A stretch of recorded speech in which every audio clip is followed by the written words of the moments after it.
Uh, Wow. You can't beat that. should I It's a leave lot that in? of fun. Right. So, many of you may know a guy called Hormozi. He's a 16 or 17 exit entrepreneur in the United States. He's worth supposedly $100 million. That's exactly true, but at least one of them about 46 million. Now, he's always talking about one single thing, which is once you get from phase one, which is, say, like 50 to 100 people, you get to phase two. And he's always talking about doing the boring stuff. Now, I've got somebody on the call today, and this is why it's a special session, who loves boring excellence and is looking to help people in phase two. And you will get there. And yes, you do need help. So with that, let's crack on. Hi, Rich. How are you doing? Fantastic. Thanks for having me on. You're welcome, mate. It's been a while. Been a while in the works. So I'm really happy that actually we've managed to sort this out. It's fantastic. Absolutely. And this So, might be the most boring episode you ever have. well, we'll see about that. Cool. So, a little bit about your background for the audience, so they know who you are and what you do. Well, I can go chronologically. I, that seems to be the easiest to get to where I'm at now. So, I grew up. We were, it was a poor family on a poor street. I ended up going into a factory and getting a factory job at the local town. I thought that was just the best I was going to do, and it was awesome. Worked in the factory for 25 years. And this is probably where I got my start on being interested in good leadership and process improvement. It was one of those really toxic environments, just really, really bad. I found a way out when a fellow was coming in. Well, I tried to find my way out by making a career as a musician and also as an energy healer. And that didn't quite work because you know, we're living in an old steel town south of Pittsburgh. So it was not the right climate for that. But that probably informs a lot of what I did later in life. Okay. But eventually I got a fellow came in and did a project on continuous improvement. I was curious. I spoke to him, talked to him about the stuff, and it just really caught my attention. It was about Lean and Six Sigma. Hmm. So I ended up asking. I waited until the awards tours where the heads of the company would fly in and go around and they would shake everybody's hands and shake hands and kiss babies and make a speech and get on their plane and fly away on the little company plane. And I went up to the highest ranking dude I could find, introduced myself, and told him like, "Hey, you train me in this Lean Six Sigma stuff. I'll save you a bunch of money." And he was like, "Oh, really?" And I was all covered with grease, hair's all crazy, had been, pulling on a wrench all day. But I imagined I was able to talk him into it. So they sent me for the training, the first level training in Greenbelt. I did a pretty good job. Hmm. Ended up uncovering a lot of really cool things. Came up with a total BS excuse where I needed the black belt level of training, and talked them into that. So they sent me. And I ended up as a $19 an hour employee doing a project that saved about $250,000 with about zero cost to implement. And it was all around communication. It was all around a lot of the stuff we'll talk about. I'm sure we're going to end up talking about it during the episode. But it was removing barriers. It was, it was changing the way we thought about how we do things. And it was my biggest success and also my biggest failure. So after I did that, when I had started into that particular project, I had written a proposal. I said, you should make a person to go over the entire division, somebody to do continuous improvement.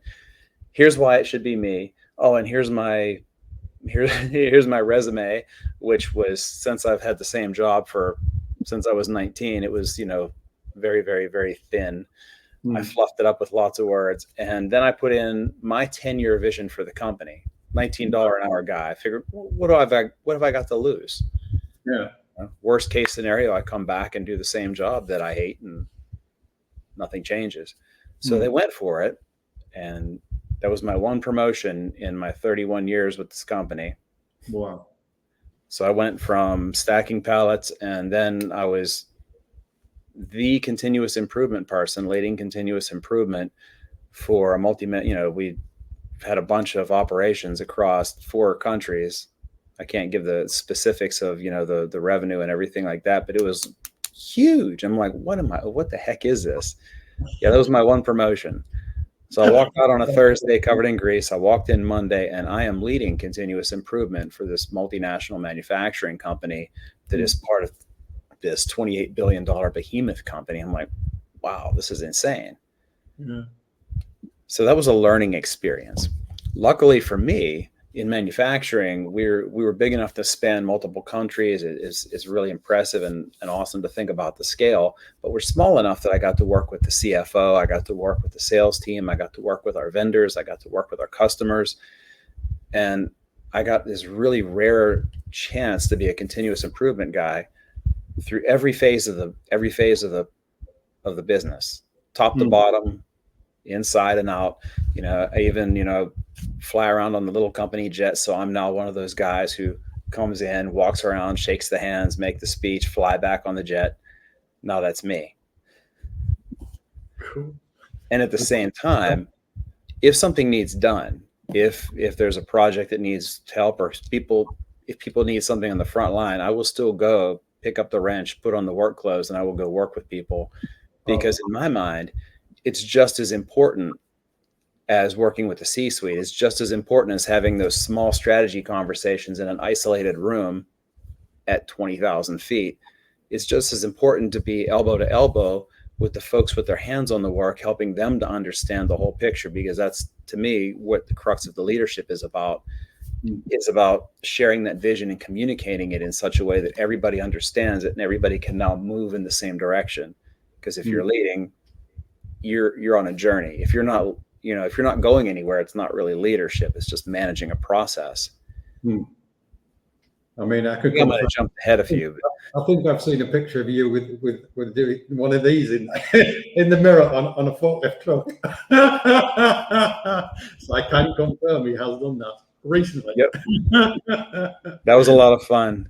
It was Dallas. It was 40 degrees Celsius down there. That was comfortable. I should have thought, being British, I should have given you the famous Churchill version. You mean the other way around? Yeah. It was very subtle because it was just in the mirror. Well, the natural progression of things is, of course, once you break through that glass ceiling, that thing that says, I'm not a leader, I can't do business, I can't do this, whatever, you start breaking that. And now I'm seeing bigger. I'm launching my own things. I'm working with companies. I'm working with individuals.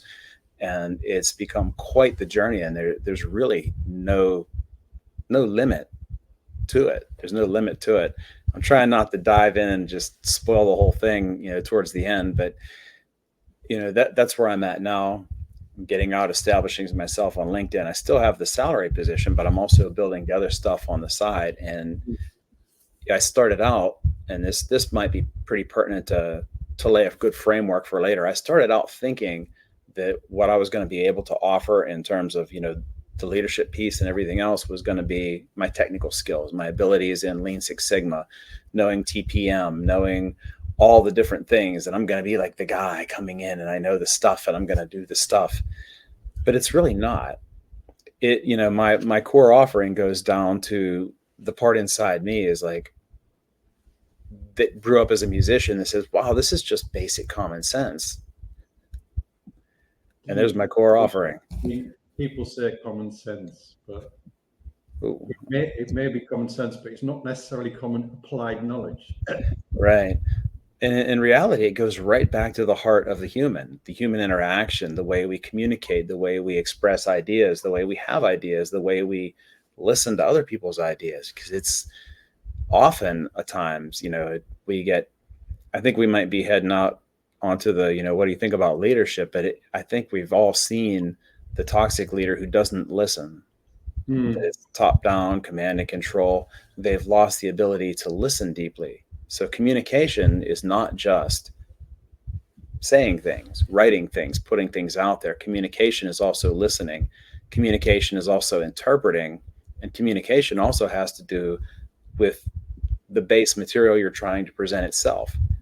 Yeah, in the using the metaphor of a musician, you've got the composer or the music, there's that idea, then you've got the performer who is interpreting that and putting it out, communicating it, and you have the listener who has to interpret it and bring it in. Mm. And they all play an active role. I suppose that brings us nicely on to who you actually serve. So you sort of brushed on that, but who is your actually, when you say your core offer, who do you actually serve and why? I mean, the why I think is fairly obvious from what you just said, but is there anything else you'd like to add? That was the hardest one to ponder, Mm. because the automatic answer seems to be everyone. But that's also kind of a cheesy answer, because that doesn't force me to dig in and really look at it. Mm. But there's a guy said a long time ago, on the first day, Jesus said, those who want to be great will be the servants of many, and the greatest among you is the servant of all. Mm. And I love that. I love it. I love it. I love it. No matter what, your background or spiritual leaning is, that's great. I mean, the more people you serve, the greater you are as a servant and as a leader. The greatest among you is a servant of all. And it's kind of what Zig Ziglar, another American motivational speaker and sales trainer back in the day, said: if you help enough people get what they want, you can have anything that you want. Mm. Yeah. Which I think follows the same line. Yeah. So it also becomes not self-serving, but if I serve, back in the day, it was, I just wanted to get up and help people feel good with music, because I'd play a set, people tell me how much better they feel. Mm. And to me, I'm just playing the same dang thing that I played every day in my house, on the porch, to the birds and the chipmunks. It's just, but they're like, oh my God, this is amazing. I've been waiting all week for this. And it's such a different experience. Don't you think that makes you actually happier? I mean, people talk about happy these days as almost being something that they want to achieve. But if I've found that if I'm serving others, that means helping others in any capacity, I'm actually quite happy, because I'm not thinking about myself. Yes. And I can't remember, there was some bunch of psychological and, behavioral economics, and a lot of that, you read a lot of stuff about human behavior in the brain. That's one of those functions. We help other people, we get the dopamine hits, we get not just dopamine, we get the vasopressin, we get all this stuff released, and we feel better, because that's a survival mechanism. If our ancestors, or I should say the ancestors that we'd had, who did not feel inclined to help each other, they just didn't survive, and those genes weren't passed on. Yeah. So interesting thing to an interesting point to make, because I think, or maybe I'll phrase that differently.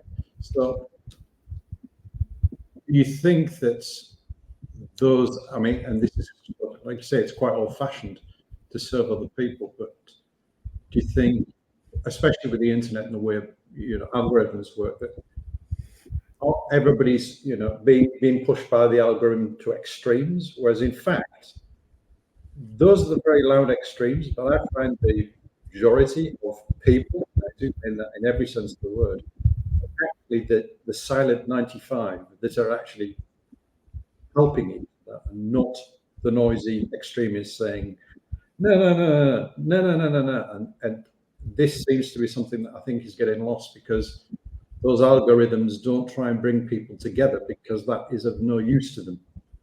Would you agree with that or not? yes, I don't necessarily think that it's a new phenomenon. I do, however, think that since the advent of the internet and the adoption of it as a global communication tool, it's been massively accelerated. But back in the day, I mean, if you look at a lot of the great figureheads that have shaped history, they're people that, they clawed their way up to the top. They made the speeches. They said what they had to do. They did a power grab, and they got to positions where they controlled many resources. So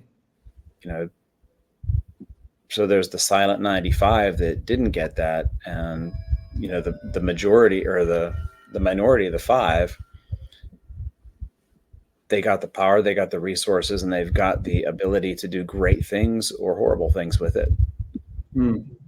But don't you think, though, that that is the one good thing about all the global communication, that actually is leveling the playing field? Because I was talking to somebody just after COVID hit, and oddly enough, a smaller company, and they were actually doing better because of the move towards this type of format. So it was online and presentations and proposals, etc. Meetings were all going online. So they actually got a leg up when that happened. Whereas the impact that big companies had was lessened because they couldn't do face to face. They couldn't send out, the 1,500 people or so that worked with them. They literally then had to be, like everybody else, start online. I agree 100%. It did level, and there are a lot of online marketers pulled that out. Famously Gary V. Vaynerchuk, he's been saying it for decades. The internet has leveled it out. Seth Godin and other marketers point out, now, if you have a computer, if you have a laptop, you have a platform, and all you have to do is get out and serve and serve and serve. And that was Seth's thing. Is he committed years ago? He started putting out one newsletter a day, a really short newsletter, and he did it before there was email. So he would photocopy this stuff. People would photocopy it and spread it. Yes, he now has a bald head. So he's got the, but his idea he calls it permission marketing, but the idea is to offer somebody something that they want to receive. And that's where, we can, like you said, in the internet, we make use of this as a tool. If you want to receive it, like the people that want to hear this message, they'll tune in. We keep showing up and showing up and showing up. Like, I got started on LinkedIn mid-January, and we ran into each other, and we started following each other. We will naturally find each other, and now we can amplify that message, which is good. And it's also it can also be the downside of that. There's always the reverse side, is now you're stepping into a hyper accelerated echo chamber where whatever it is you believe, because of the algorithms, and this isn't something that's nefarious or necessarily evil or baked in, but every platform in the world wants you to spend more time on their platform. They get ad revenue, they get whatever kind of revenues they get from it. So they're going to feed you things that they know you like already. That means you're going to hear your own opinion back very quickly, over and over and over. I think then that the way that I counteract that is people I wouldn't usually connect to. And that's why I stay very vague when I'm saying delivery. I could just say customer success. But the thing is, for me, that isn't. What I've done over the last decade is something different. I've literally talked to sales, talked to marketing, talked to transition, talked to operation, talked to HR, talked to legal, and I've implemented those things for companies after designing services and then half a decade fixing them. And that isn't just customer success, because there's everybody has a lot of frameworks in the different areas: sales, marketing, transit, operations, HR, legal. But there's a massive gap between when one department speaks to the next department and they think they've understood each other, even though they may be using the same words. It's a bit like, a witness. When everybody sees a shooting, for example, everybody thinks, well, it must be obvious what everybody's saying. They all saw the same thing. But our reticular activating system and the language we speak in our own heads could be totally different, and people may see it and experience it totally differently, even though it was the same physical experience. Yes. So I suppose that sort of segues easily into, how you see leadership. Then, I mean, you've said I'm beastly now, but just as a sort of topic, if you like to frame that, how you see it. That's perfect. You just cued the question to all the stuff that was bubbling up in my head after you stirred it up. You're good. You stir it up, pull it out, open the lid, you cook it good. Well, how do I see leadership is, like I mentioned before, you're on a journey. So you encourage, you facilitate, and sometimes drive positive change. Sometimes negative. You can have leaders that go for negative change, but let's not focus there.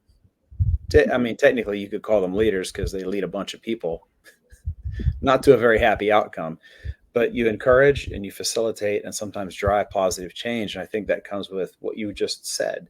You have the vision of, you have a vision of where we want to go. Because if we're not on a journey, we're not going anywhere. That's not okay. That's not really much of a journey. I don't know if we call that leadership, but we have a vision of something where we could be. And then we communicate that vision. Maybe it's, I can see something, as a guitar teacher, I can see your abilities that you don't even know exist yet. And I can just see them in you. It's like, oh, wow, a little bit of practice, you'll be able to do this and this and this. And I can just see that whole growth and development. You can't see that. You just don't have the experience. So now I can communicate that to you in a way that's going to help you to execute and move forward. So it's the vision, the communication, and then whatever it takes to enable the execution of it. Sometimes. Do you think people find that really difficult though? So, well, obviously, when we're talking to ourselves between the left and right ears, we think what we know or do is really obvious. And as you said to me, really boring. But to other people, that's amazing. And they don't see that. And honestly, I don't think, unless somebody tells you, don't you think it's very hard to actually see and get that mindset, which way you then say, okay, I actually can do that? Because you seem to quite magically manage to get on that track yourself, which I find fascinating. I don't know if it was magic. It was more of a train wreck. Right, okay. Let's get into the negative side of leadership and what you see. Oh, how I got into it was, I grew up horribly depressed, just heavy depression most of my life. I didn't even know a happy person. I didn't know a successful person. So there was nothing. And somehow I ended up, after I got divorced 14 years ago, for about a year, I dated a woman in Buffalo, New York. So we're about 4 hours apart. I live near Pittsburgh in the United States. And she had never had a day job. She ran her own business, has her own, thing going. And she would like throw these ideas into my head, like, you're keeping the day job. That's actually, you're being cowardly because you're not out helping the people you say you want to help. You just hide behind the job. I'm like, what are you talking about? So she introduced me to recording a guy named Les Brown, who's a motivational speaker in the States, and I instantly hated it. Absolutely hated it because it was completely different than anything that I had ever thought. So different. But then years go by, the distance thing didn't work out. Years go by, but that seed was in there, or the idea that, what, maybe it's me. I'm the common thread between all this stuff. So I started putting myself on a diet, hours and hours a day of motivational speaking and just diving into the self-help books. And then those got real fuzzy and flaky, and it led into leadership and business and sales and all this other stuff that my previous self just wouldn't even acknowledge. That's just all that crap that, they do. That's all the stuff that they talk about. So here I am, I become they. I put myself on, like, I listened to there's a particular track by Jim Rohn, Rohn. It was called Live Your Best Life Ever. It's on YouTube. So I downloaded that into an MP3, and I would play it every single night while I slept for over a year, every single night. Okay. And just the brute force repetition of all these ideas. Now there's a reference group, the people that your team, the team at work that you're with, they're going to influence you, how you are, how you behave, your ideals, your decision-making, your family team, the community, the country and where you live, all of the, whatever your social structure, wherever you're at, the political affiliations, all the people that you spend time with are going to influence the way you think. So I needed some new voices, and I just dumped them in there. I think that's very smart because you're always talking about, you've got a Kahneman, Thinking Fast and Slow, and he's talking about system 1 and system 2. Basically, one of the systems is non-verbal, it's unconscious. So if you don't reprogram the unconscious, it won't matter what your thinking brain is doing. because the rest of it is basically negating all of the good work that the thinking brain is trying to do. Exactly. I don't believe you. Exactly. Yeah. That's it. And that's a reason, not to hop ahead too far, but the whole boring thing on the front end, boring means consistent. So as a leader, you have consistent messaging. I want to be the same. It's like when you're talking to those of you who have kids, you say it about 1,000 times and they're just starting to hear it a little bit.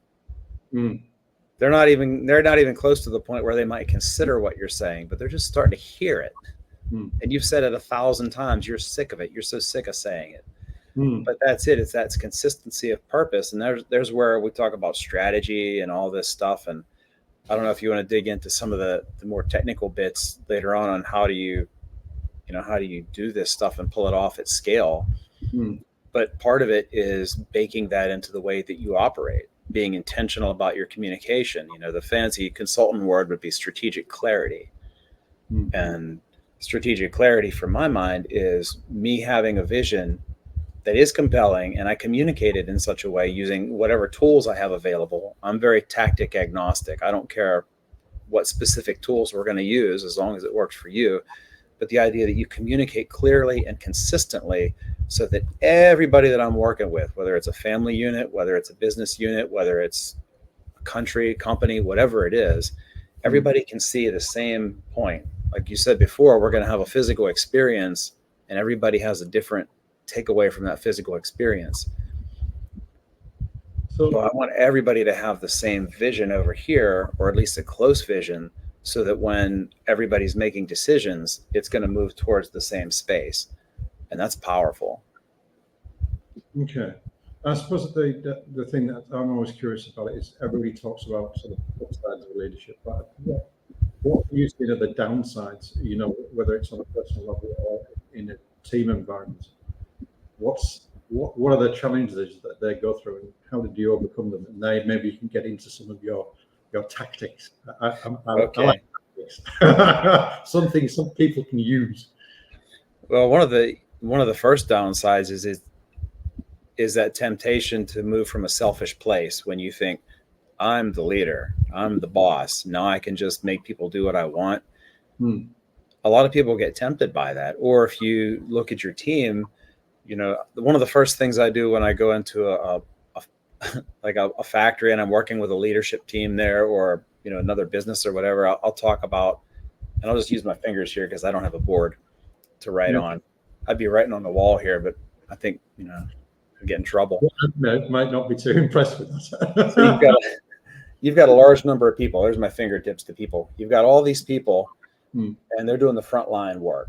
Whether they're out on the machines, they're in the call centers, whatever it is, they're doing the frontline work. You've got a lesser number of people that are maybe lead people, they're kind of managing first line managers. Then you'll have some superintendents, managers, and you've got the one person on top called the general manager or the VP or whatever the business unit. You have that one leader and you've got this triangular shape called the triangle of power. And one of the things that I do is I help people to flip it.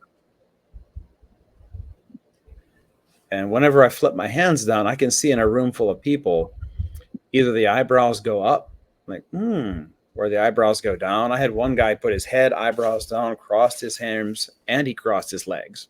Wow. Okay. And you can tell, are they on board with that or not? And that gets to the idea of the servant leader. And this is the big thing. The downside is you always come at it in a term of service. And by service, I don't mean,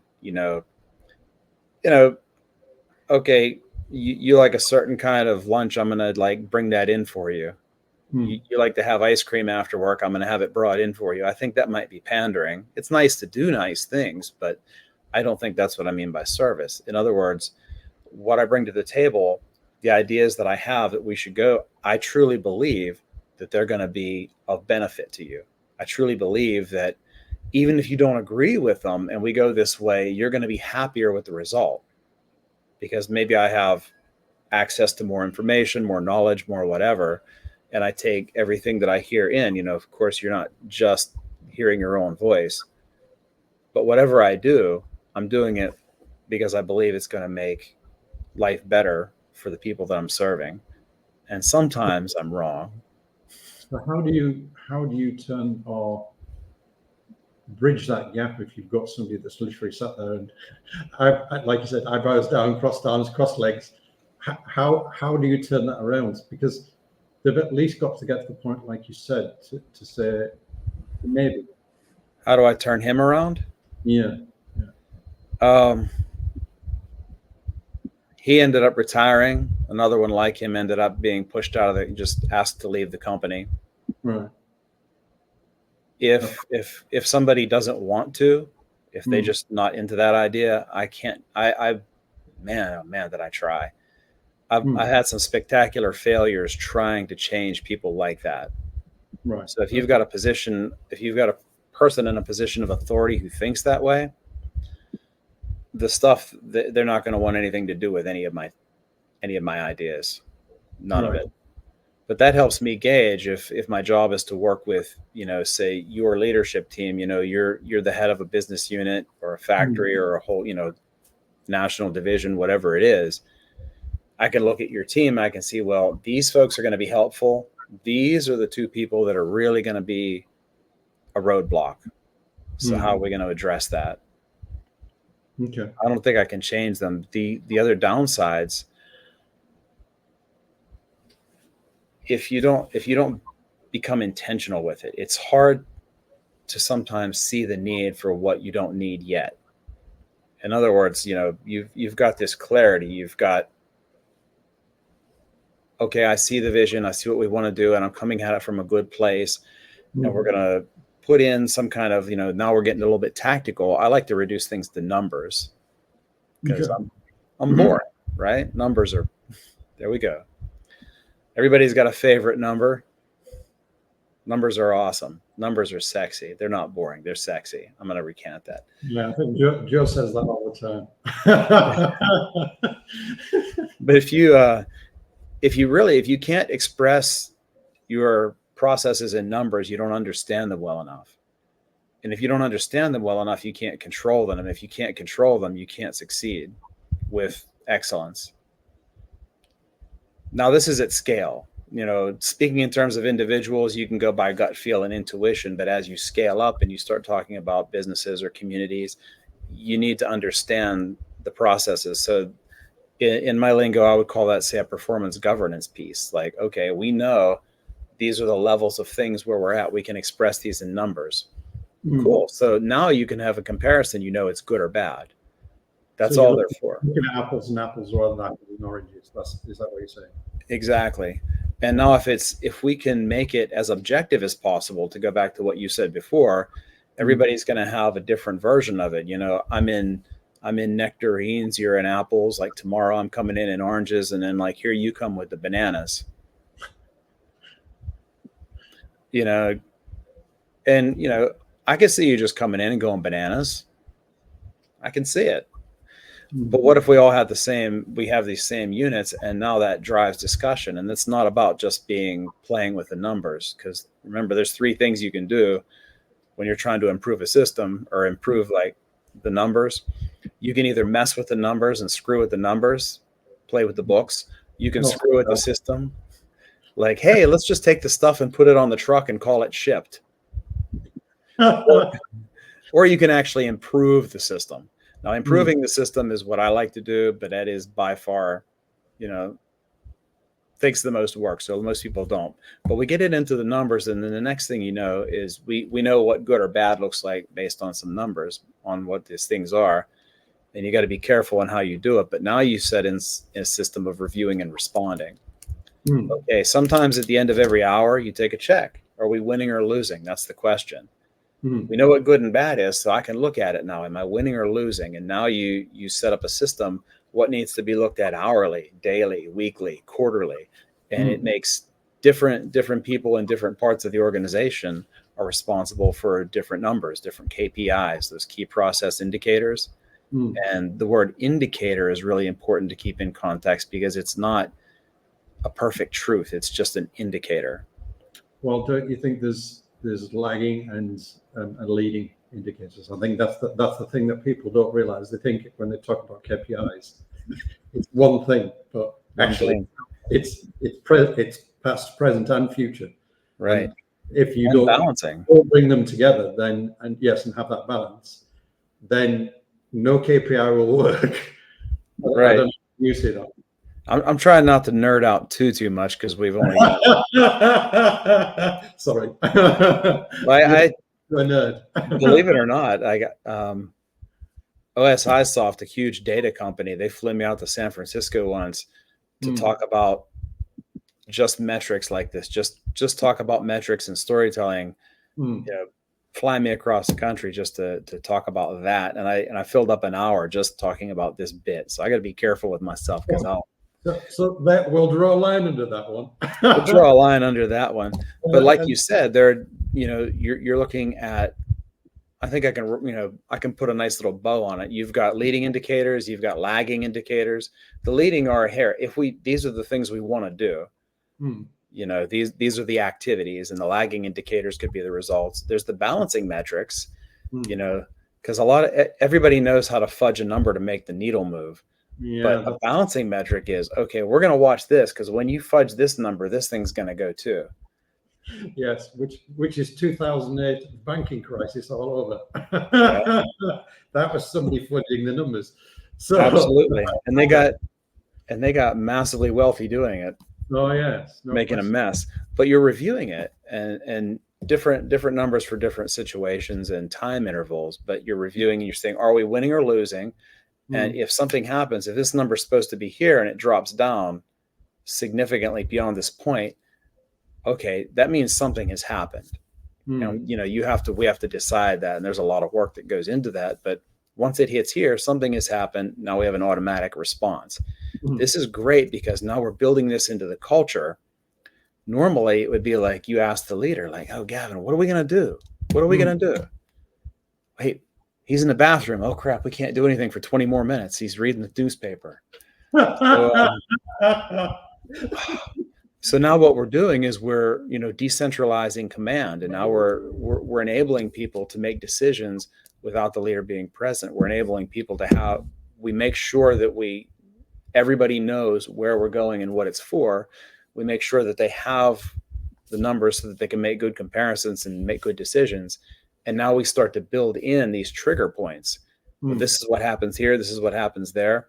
And now we bake that in. And the next step, that starts to become, my term would that be standard work for leaders, or leaders standard work, which this is like the hardest thing to get a business to go for. Like the people in it, they hate it.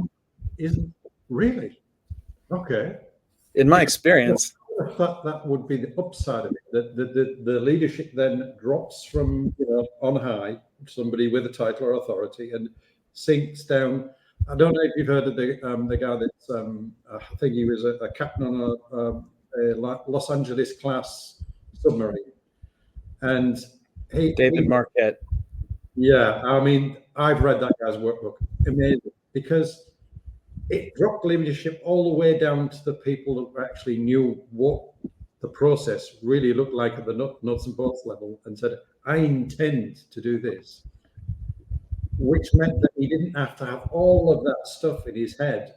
And I thought that's genius, because all of those numbers, for a lot of people I've seen over the years, they don't understand them. It doesn't make any sense to them. But if it gets down to the point where they can understand it in their heads and then say, I intend to do something, doesn't that then bring the upside to leadership? No, I suppose that would be the point where I now ask you, is that one of the upsides when you say that's so hard to get people to do?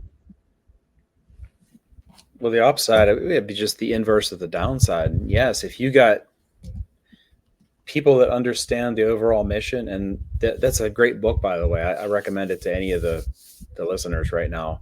It's called Turn the Ship Around by David Marquette. Yeah. Great read. And there's a good 10-minute video on YouTube that's gaining a lot of popularity where he speaks about it. That upside, now that's exactly what we're trying to do with this. you've got the strategic clarity, meaning like he gives an example in his little talk about the guy down in the engine room. He Yeah. knows if the ship is up close and tight and he's got to be quiet, or whether they're backed out and he can go ahead and change some filters and make some noise. He knows, and he can go ahead and make that executive decision at his level because he has all the information. Now, he might not have, like this whole big basket of KPIs, but the idea is that he knows how long those filters are in there, how critical the different components are. He's got his own metrics. The closer you get to the front line where your hands are in the sauce and people are doing the actual work, it's going to be more leading metrics. They're going to need those leading measures. And the more back you go in the more strategic position, you get up to the captain of the ship, you get back down to the commander of the fleet, division fleet. That's going to be more lagging measures. It's going to be lagging measures as compared to the people in the front. But at your level, as commander, that's still going to be a leading measure for you because the stuff that you're leading is going to move in a slower fashion. Okay. That makes sense. Like, everybody's going to be looking at this balance of leading and lagging. Like, what am I going to do to make sure that it's going to stay on track? And how are the results? How did it go? So everybody looks at kind of a balance of that. And yeah, if you are in the front lines, you have your hands in the mix, day in and day out what's going on, the job better than I do.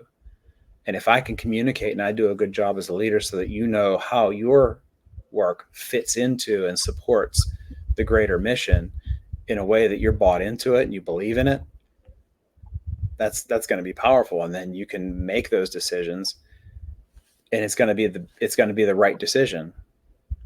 So I suppose that's a good segue into how do you actually build leaders? How would you suggest that people do that? Because I find over the years I've heard a lot of people make suggestions, but they tend to be very wishy-washy and undefined. Is there something that you would say that I'll ask it like this, because I think this is the simplest way of doing it, is do you think leaders are created, or do they just... There seems to be the thing out there that certainly I think from the American side that it's a very small group of people that have those attributes. And I've got a slightly different opinion, but I'd love to hear yours. Well, I have the two answers, the technical answer and the human answer. The technical answer falls... I'll just do the technical answer first because it follows exactly what we were about to speak about before. It's funny, you just queue up the questions with exactly what I was going to say next. This is awesome. I don't do Six Sigma, etc., but I do people and trying to untie those knots. I don't have a system that anybody knows, but I do have a system. I love it. Please go ahead. You were going to say. We started with that leader standard work idea. The idea that standard work, say in a factory or out in the front line, this is how you do a task. Do step 1, 2, 3. It's more like a recipe.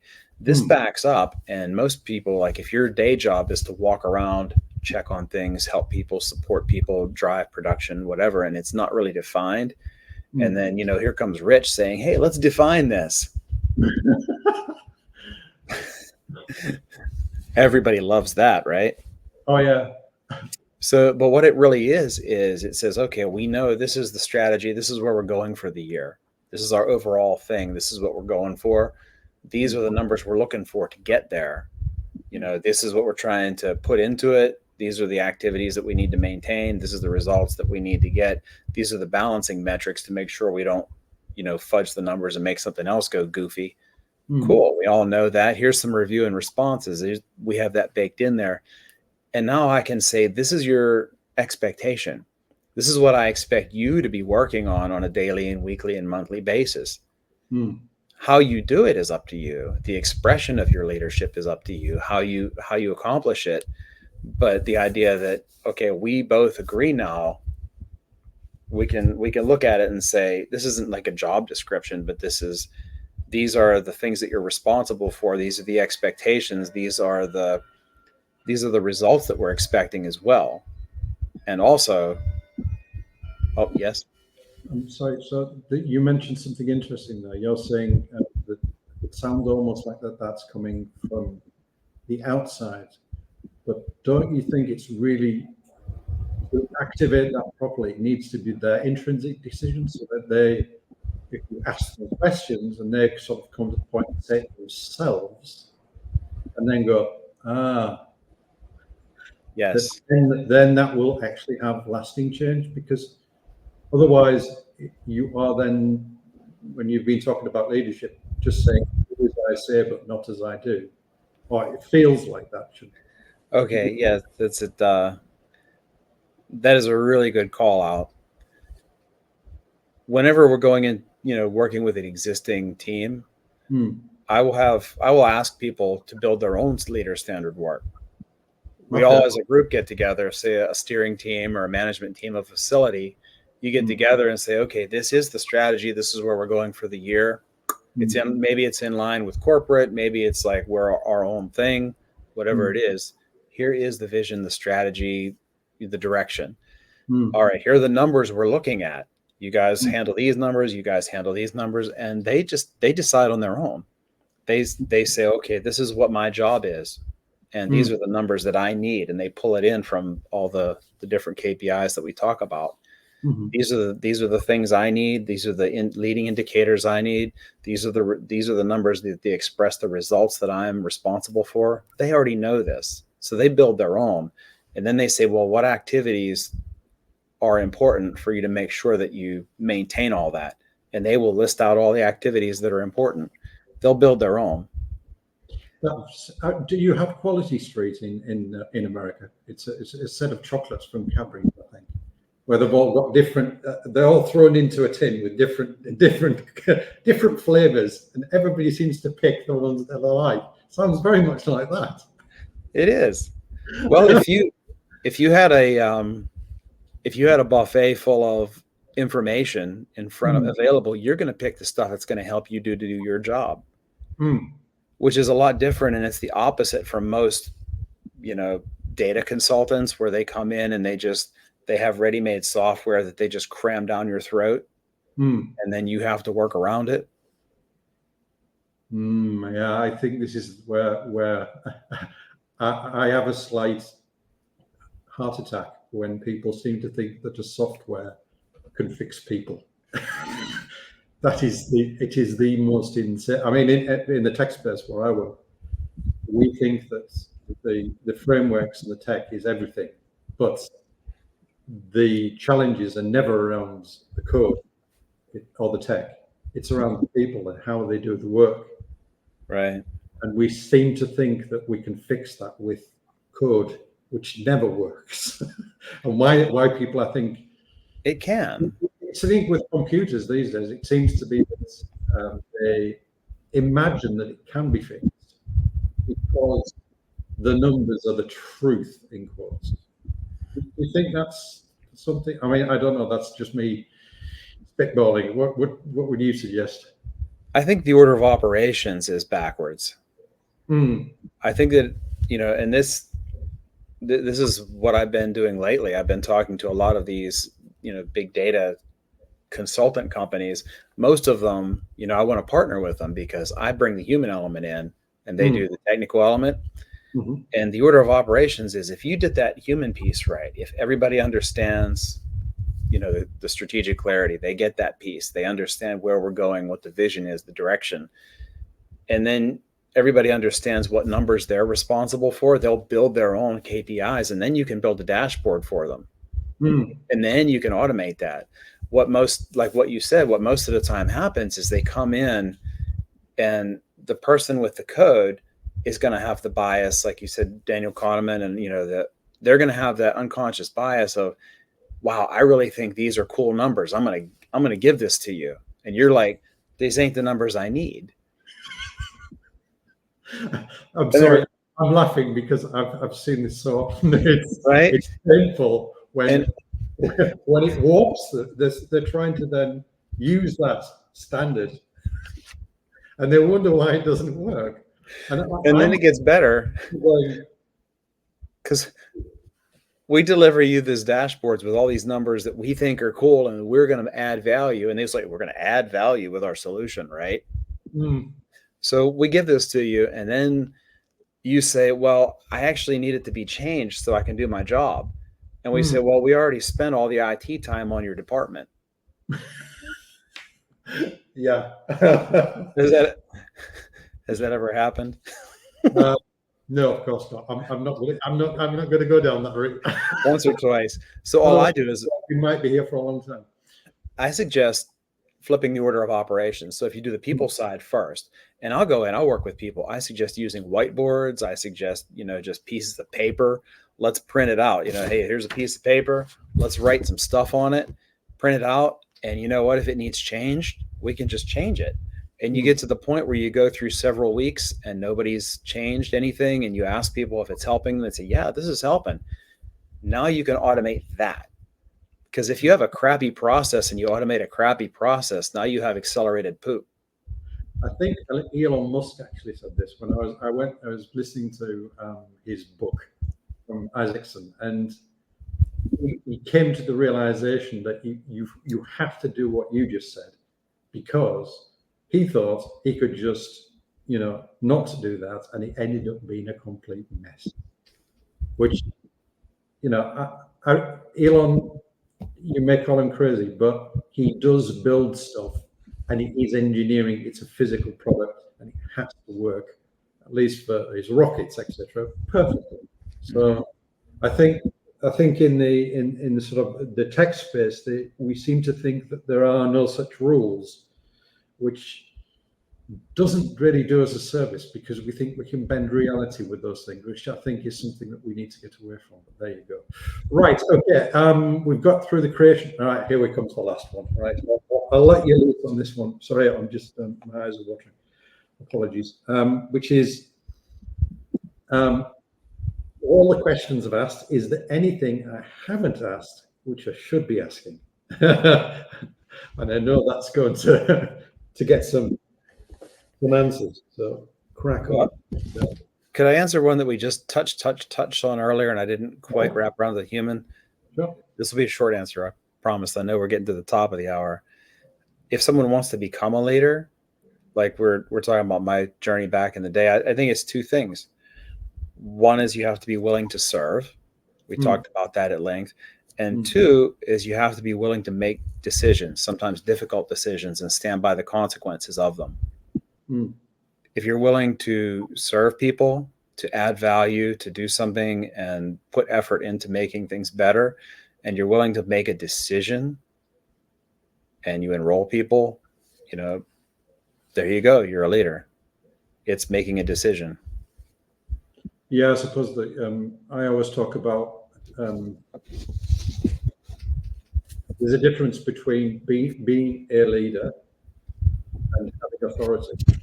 So I always say, right, okay, are they in authority or are they an authority? And I think when you get both together, that's a very potent mix. But very often they're not the same. They're not the same person. Right. That would be the Peter's principle. Sorry? That would be the Peter principle, where people keep getting promoted and promoted until they finally get promoted to a level where they're incompetent, but then they can't take them back down. So people get promoted to their first level of incompetence and they stay there the rest of their career. I've never heard it quite like that, but I'll take out your word for that. Right. Okay. Have you ever seen that though? Like you did a great job in the machine center, so now you're a lead person, and you did a great job there, so now you're going to be the supervisor, and you spend a couple years there, and while department manager's open, so we're going to put you up into department manager, but that's a different skill set, and now you're terrible. I think that in the tech space that happens really quickly because the tech space is an anomaly in itself, because for us, code is truth. It's something we've built and we know it works because we actually know it runs or it functions the way it should. Everything that's to do with serving or leading a team has nothing almost to do with being good at your job that they've been promoted for. And then they wonder why they're lost and nobody listens to them, because in their world, which is very binary, zeros and ones, that's not the way, even with technical people who are engineers, for example, probably in your space, or people on the shop floor, they're not like that at all. They may be very good. The basis, I would have thought, is yes, you've got to be good at what you technically, your skill set, but leadership is a whole different animal, don't you think? It's a different skill set, and that was actually one of the points that I wrote down. So you're good at that, and we didn't plan this out beforehand anyway. That was one of the things that I wrote down when you said, "Is there one more question we should ask?" Yeah. I just like, wow, off the top of my head, one more question just turned into, imposter syndrome, innovation versus stability, how to handle conflicts, diversity, how to deal with stress, which goes into health and vitality of a leader, because if you don't have that, you can be ineffective. The future of leadership, mindset and motivation maintaining, and the skill sets of being a leader, because it is very different than, like you said, the technical skill set. The skill set of being a leader involves understanding problem solving and having a good grasp of problem solving methodology, because you can't teach it if you don't know it yourself. Being able to understand what strategy is, because most people just, when you say strategies, they think like this inordinately thick, complex thing. Could you Communication. define what strategy is, so for the audience? Because I think this is where a lot of people go wrong. So would you be so kind as just define what strategy is? Sure. It's a 2-inch thick book. It micromanages your organization across the organization and out into time, and spells out to the letter what everybody should be doing for the next 10 years. No, because like the great business philosopher Michael Tyson once said, he was a boxer. He said, everybody got a plan until they get punched in the face. So strategy, in my mind, you boils it down to, okay, here's where we're going to go, and here's the path that we think will get us there. Yeah. Here's the direction that we think will get us there, not necessarily the specific path. There we go. And there's the strategy, and your tactics, the underlying things will probably change, because once you start moving, you're going to find that this doesn't work. Well, that doesn't work. Let's go over here. Well, let's go around. But the overall strategy can still go. I mean, it might even shift. Like somebody wants to start a business and they want to start marketing, and they have this strategy where they try 5 different things on the internet, but then they go out and talk to people in person and it works and it takes off. The strategy was the same, is to go out and make connections and, do outbound marketing. But the tactics can vary, like, just radically. So there's strategy where, in my mind, and people can fight with me on it, but it's not planning. When you start with planning, you say, well, let's start with the resources I have and how I can apply those to the problem. That's planning. That's not strategy. Strategy is, here's where we want to go, and here's how we think we can get there. And you really don't know for sure, because if you're going somewhere you've never been, you can't possibly know for sure if it's going to work. You don't know what you don't know. Right, exactly. And that can be applied. That can be filled in with good tactics. And also, in my case, I like to build systems. This is the boring piece of it. Let's build a system in the business. Comes in, doesn't it? Really? Pardon me? There's always the people out there that say, right, perfection. And I hate, excuse my people, I'm not going to like this. I hate that. Because if you're looking for perfection, it's an impossible goal. And it varies for every different person. But excellence, I think, which is why I think we ended up, I suggest we get a call together, is because you talk about excellence. So could you just sort of clarify what you mean by that? I'll just paraphrase what Aristotle said, that excellence is a habit. It's what you do every day. Perfection is the goal. We want to go for perfection, but if you get hung up on perfection, you'll never move forward. Yeah. And that was me for most of my life, really. I had the analysis, or paralysis by analysis syndrome. You know, I was so busy thinking about things and getting stuck in my head and what ifs that I never really moved forward on things. Excellence, I think, you know, the boring excellence is building this into a process. And the process is, I hope that's, can you hear the clock? Yeah, yeah. I love those things. So I'm hanging out in my aunt's house because the trees knocked the power lines out in my house. So I'm not in my usual studio. So the thing is, the excellence gets built with the, you know, boring part of it as a process. Let's have a process of how we figure out what the clarity is and communicate that out. Let's make sure that we have defined, like, okay, who's going to do the speak into who and who's going to communicate how to where and when, so that everybody knows what's going on. And once we do know that, let's look at the numbers. Let's boil the things into numbers so you have the performance governance. And let's get our review and response things in place, so we're looking at it saying, at every level, are we winning or losing right now? And all those little micro decisions add up to moving that organization forward. And the idea of having trigger levels of, if something happens that's just out of the everyday ordinary, if you're a lean Six Sigma, if you're a Six Sigma person, you're talking about something that goes outside the control limits, that's a special cause. Something happened. Let's respond to that. If it didn't, it's just normal everyday noise. Let's ignore that and focus on what the important things are, the critical things.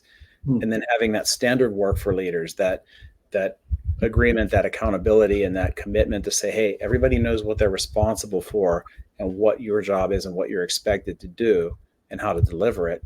And then we just put in the last piece, which is layered auditing, which everybody loves too, which a layered audit system. Okay. So all that is we're going to say, we just check each other to make sure that the system is working. And if you put those 5 pieces together, now you have something that's going to create continuous improvement in an organization, and you're going to create, dare I say, leadership in an organization, because now you're pushing the decision making more to the front lines, and you're creating an organization that will learn from itself, that will grow within itself, and can solve its own problems without necessarily having one leader driving everything. I found an analogy from there was an Italian leader that I met once, and I don't think I've ever heard it quite expressed quite so well. He said, the organization should be like self-healing concrete, which I thought was genius. It cracks, it breaks a little, but it heals itself so that it is very, very strong. And it doesn't, and he said, and it doesn't need me to do it. I like that. Yeah, yes. I found that. A long time ago, somebody pointed out that, if you're in a facility, the general manager might be the top dog, or whoever the top person is in an organization should be the easiest one to replace. Yeah. Because if you're truly running off of a system and you've truly, they call it empower people, which I hate that, by the way, because if you're trying to empower me, that language just means that previously I didn't have power and you're somehow gifting it to me. Yeah. But if we have this system of management in place, an operating system, now anybody that comes into it, if you've got a culture that's strong, everybody that comes into the culture will become part of that culture. If you've got a culture that's weak or undefined, new people, as they come in, or maybe if you're growing by acquisition, the culture is going to shift based on the new ingredients, and you're not going to have, any kind of control or direction over it. So this kind of an idea of building that operating system, it's boring, but on the front end, you build consistency, you build reliability. On the back end, you don't have to do nearly as much firefighting. On the back end, for the leaders, you don't have to crisis manage all the time. Yeah, but don't you think that although that might sound boring, I've found that when we've done that actually everybody's happier and enjoys work more, because there isn't that up and down and all over the place, and there's everything crisis every single day. People are not good with that type of everybody says, the human beings, we've got to this status of being the apex predator by being masters of change. But in fact, our brains are masters of stasis. They want us to survive, and that up and down that you say is so boring. I found that when we get to the point where, in quotes, it's sort of boring, everybody seems to be a lot happier. I mean, I don't know what you're. I'm sorry. I realise we're sort of going over the hour. So are you happy to? That's the point of that is exactly the point of boring excellence. Like when you go on vacation, do you want your plane ride to be exciting or boring? I can answer that question. I want the destination to be exciting. I don't want it to be very boring. And if you pair that with Maslow's hierarchy of needs, if you take that whole survival bit off the table, now we can get to greater human expression, greater human development, greater human communication and collaboration. So I put boring in there, boring excellence. When I Googled it, I had like 0 returns. So it's great SEO because nobody else is talking about it that way. And it opens up that curiosity gap. Like, what the heck is he talking about, this lunatic?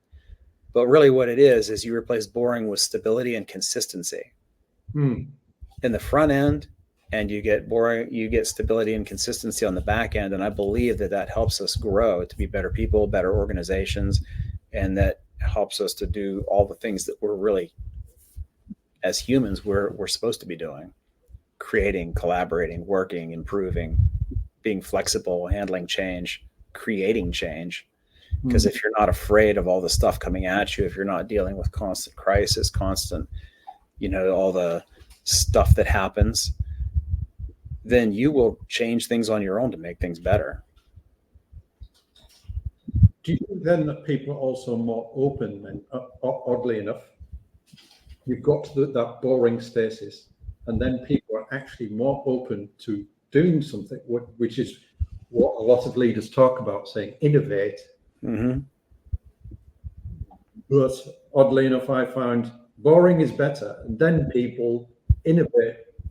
So, for example, I was once sent to Japan. Just as a quick example, so people understand this, and we were basically doing a cable audit. It had to be done by somebody from corporate. So I got shipped off to Japan, and when I turned up at the data center, nobody was allowed to touch a single cable, and I was sent in with 3 different people, one chap with a glove and another with a flashlight, and I then could use another third person could use a pencil to touch the cables to confirm that I was getting the right cables, so the order was correct. But they were so terrified of changing anything because it was such a fixed mindset, and so there is no way we can alter anything. But in a certain other way that I've seen, at least in tech, that boringness leads to then people being able to look at the world differently and say, right, okay, they then innovate better. Do you agree with that, or am I just dreaming this up? Absolutely, the stability drives the innovation. If you have, a lot of people come up with innovations because stability leaves. Like your market shifts, something happens in your company, you lose assets. Whatever happens, you're like, oh my god. But that's still crisis management at a big scale. But if you have stability and you make that into the way that you operate, that's the piece. Most people don't do that. If you bake that into the way that you operate, then continuous improvement and innovation naturally spring forth, just like you said. Most people, it's the order of operations. They do it backwards.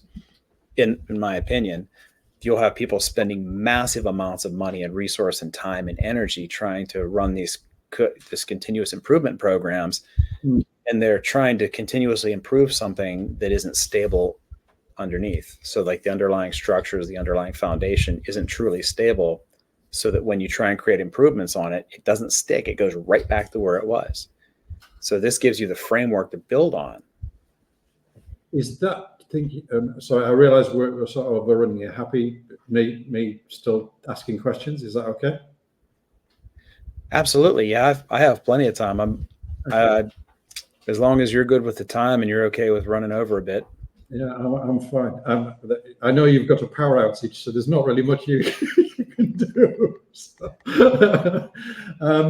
so yeah, I mean, that's an interesting thing. So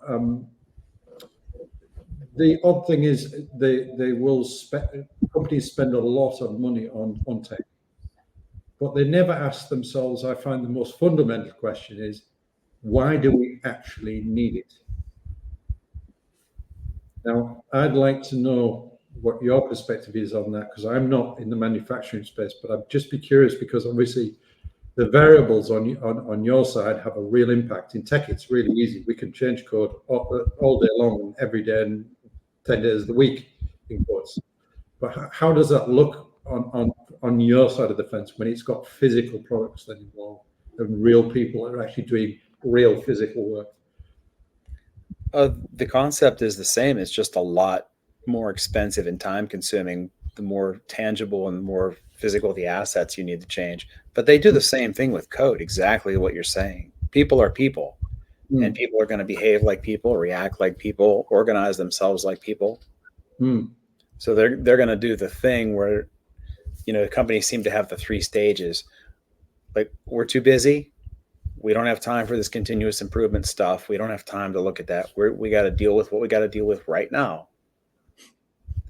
Or there's the second phase where you don't have enough work. So we can't possibly justify, we don't have the top line revenue to justify having so many people and assets running around doing this extra work, because, now we got to tighten the belt and send people home or whatever it is, lay people off. And then there's the third, where everything's just right. You've got the right amount of work. You've got lots of resources in place. You have flexibility. The jobs are coming in and it's stable. And now you have the capacity to do continuous improvement. But at that point, why bother? Because everything's fine.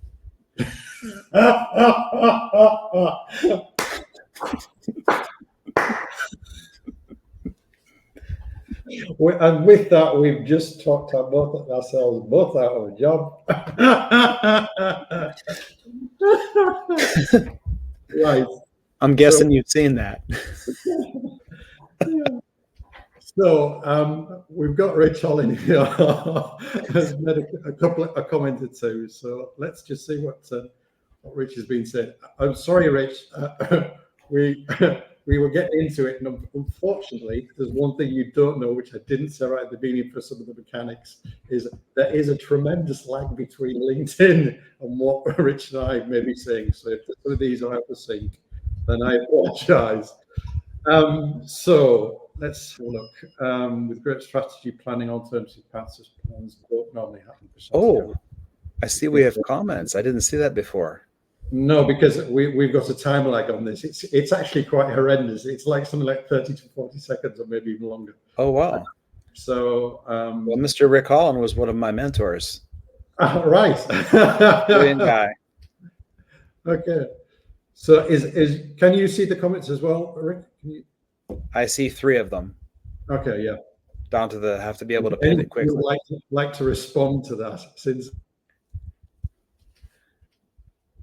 yeah, hashtag boring. Yes, great strategy planning alternative paths. Yep.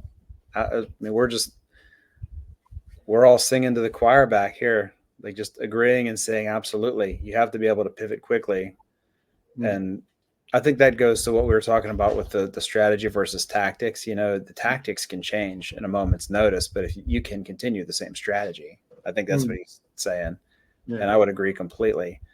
A lot of people get hung up on the tactics. They get hung up on the plan. They see the path as being step by step and very linear.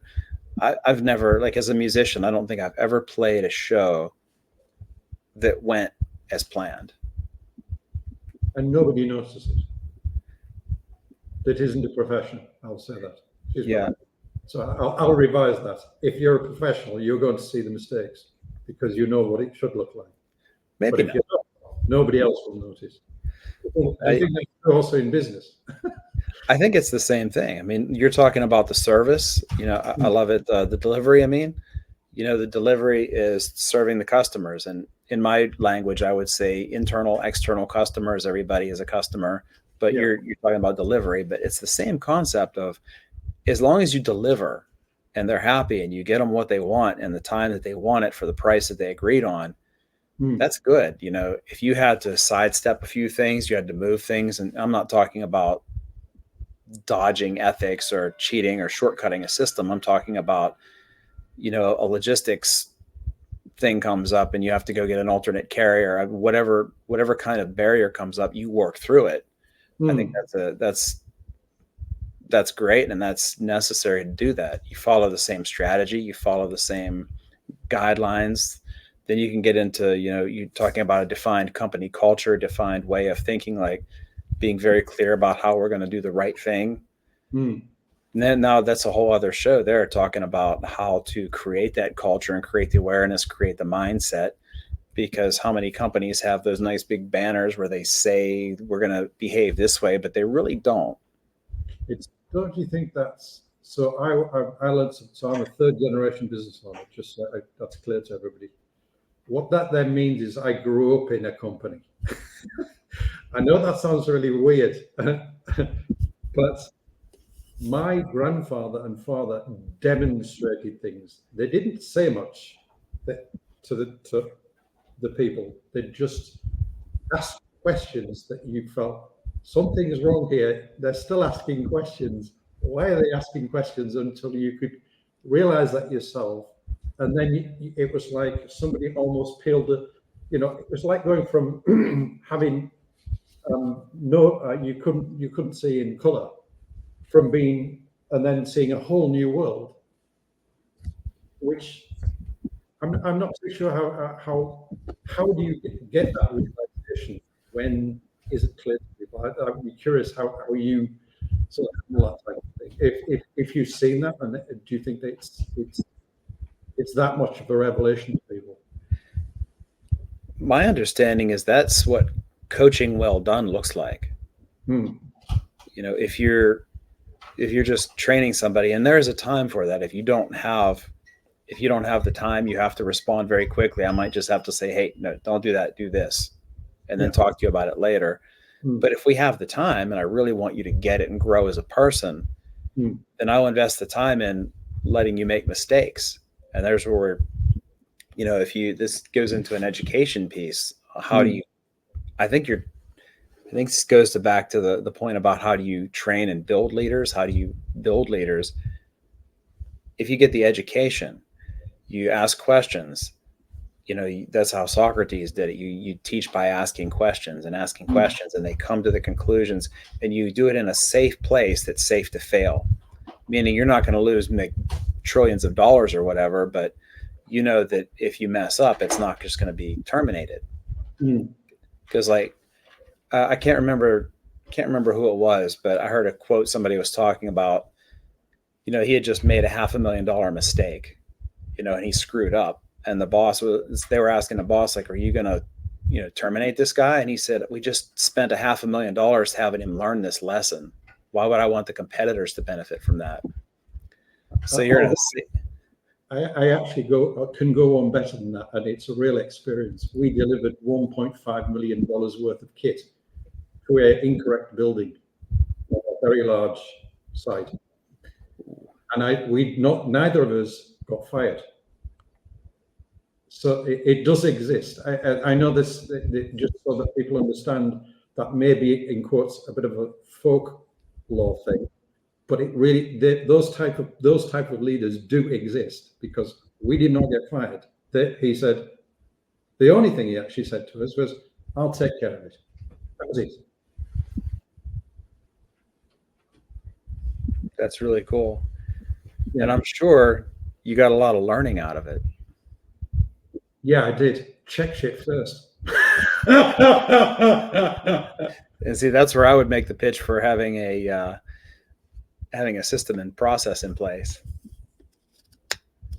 Yeah, it turned out it was not our fault. They'd given us the wrong address, as it turned out. But because it was such a large organization, the amount of time between ordering of the actual kits to delivery on our side, they had then sent a revised version through. The paperwork hadn't come through before we made the delivery. But for about 72 hours, it was on us.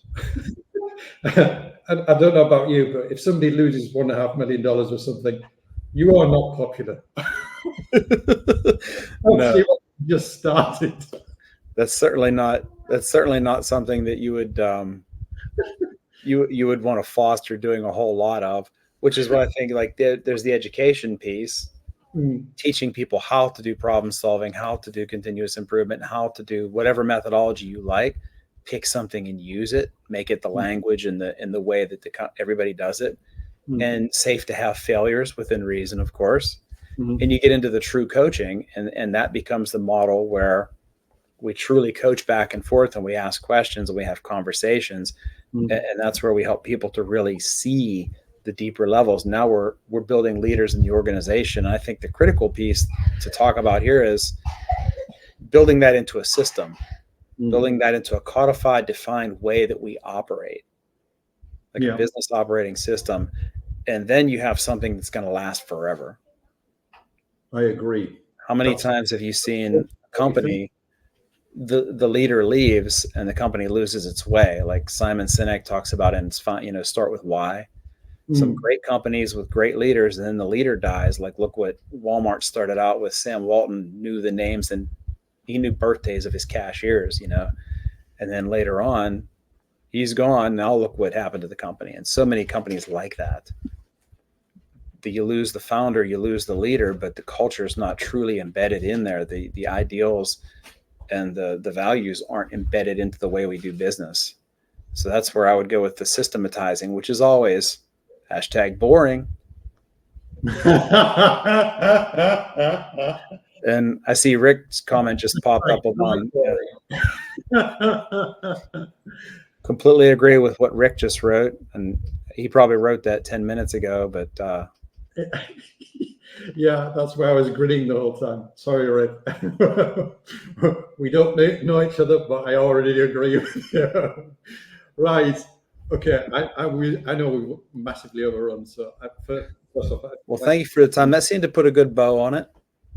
Yeah. I think we put a pretty good bow on there, and there's just so much we could unpack forever. I'm sure we'll have offline conversations, and I'll introduce you to Rick. You guys love each other. Right. Okay. So everybody, thank you very much for your comments. Thank you for watching. If you found this interesting, please like, share, or repost, whatever you'd like to do. If you want to get in touch with Rich, how do you do that? What's the best way to do that? Well, there's my tagline, Boring Excellence. I just bought boringexcellence.com.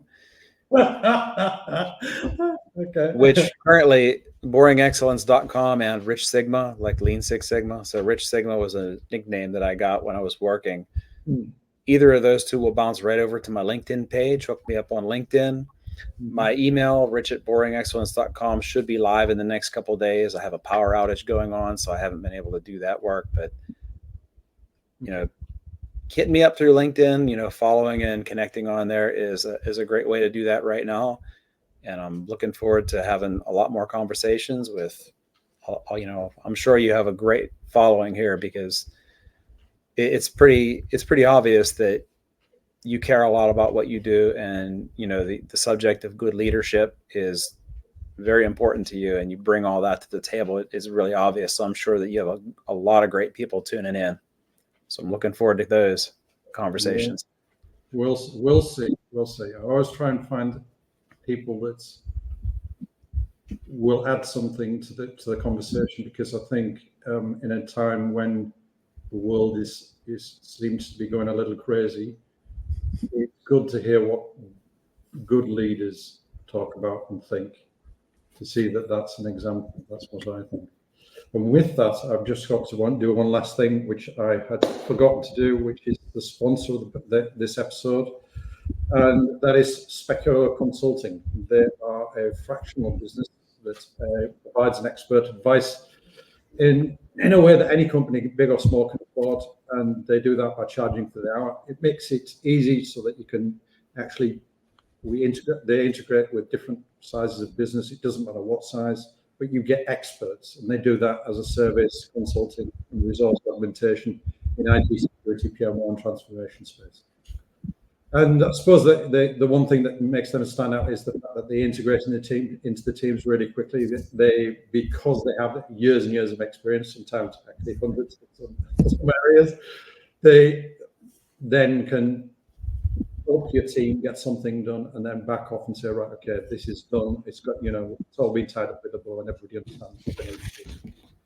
And with that, we are done. So I will just hop back to this and end the stream. Thank you very much for watching, everybody. We'll see you again on the next one. Everybody, thank you, sir.